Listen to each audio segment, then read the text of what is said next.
Well, Willie Mays has passed away. A transcendent icon, goes far beyond just Bay Area sports, but obviously a lot of you watching, like the 49ers, Bay Area sports fans, this means a whole lot to you. So RIP Willie Mays.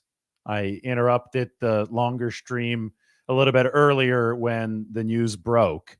And now I just have to connect this to another legend that the Bay Area has lost in recent years. When we see the two catches that linked the Giants and the 49ers.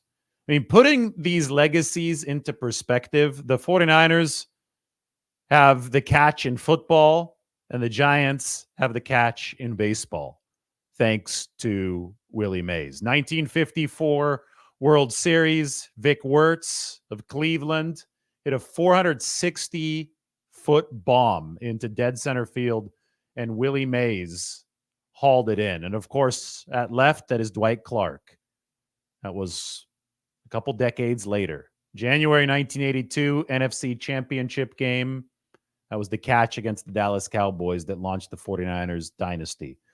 Both Dwight Clark, Willie Mays, gone now, Bay Area sports legends. And I think that paying respect and linking the past together here as they linked in this epic photo. I mean, what a photo. Both guys holding the picture of the other's catch. Really, really deep stuff that unites Bay Area sports history. As far as Willie Mays' catch went, take a look at this. Daniel Brown, who writes for us at The Athletic, he had the obituary for Willie Mays. That is now up on The Athletic. It's a great read. I'll share the link in the description. Willie Mays actually compared his catch in that 1954 World Series to a football play. Quote, when you watch the play, look at the way I catch the ball. It's like a wide receiver catching a pass going down the sideline, which is over the left shoulder on the right side. I had learned about that while playing football in high school. I mentioned earlier when we had first learned of Willie Mays passing that he would have been a fantastic NFL player had he chosen to go that way. That's how good of an athlete he was.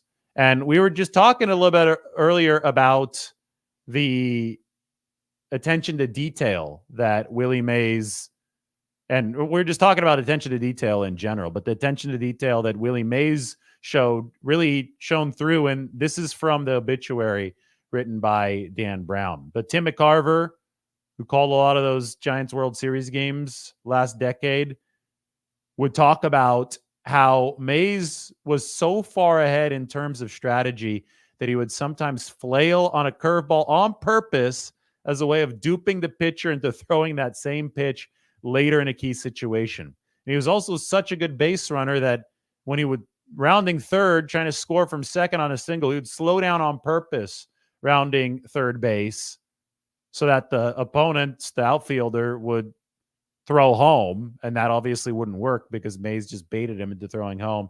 That would allow a base runner elsewhere to move up an extra 90 feet. You know, when we talk about professional sports, appreciating what these guys are doing, attention to detail, that's a gold mine right there. And obviously Dwight Clark was a technician, real attention to detail. So we talk about the catch because I normally cover the 49ers here, but Willie Mays did it all on the baseball diamond, and it just so happens to have connected to the gridiron, to the football field. It went back to his high school receiving days when he made this catch that is immortalized in this picture alongside the late, great Dwight Clark. By the way, the obituary written by Dan Brown up on The Athletic is right here. Check out that first line. Willie Mays opened his big league career with a confidence-rattling 0 for 12 stretch before finally blasting a home run off Warren Spahn. And Warren Spahn joked, "I'll never forgive myself. We might have gotten rid of Willie forever if only I'd struck him out." So something can start poorly, but it's more about how you finish it moving forward. And Willie Mays started 0 for 12, finished as a Hall of Famer, 24-time All-Star. Anyway, wanted to pay some of my tributes here. I wanted to link it in with another legendary Bay Area moment. And unfortunately, what Dwight Clark is also no longer with us. But I know that Willie meant a whole lot to a lot of people watching this show. And, for that, we do obviously have to talk about his legacy today on the day that he passed away at age 93. All right. That's it for now. Everybody have a good night.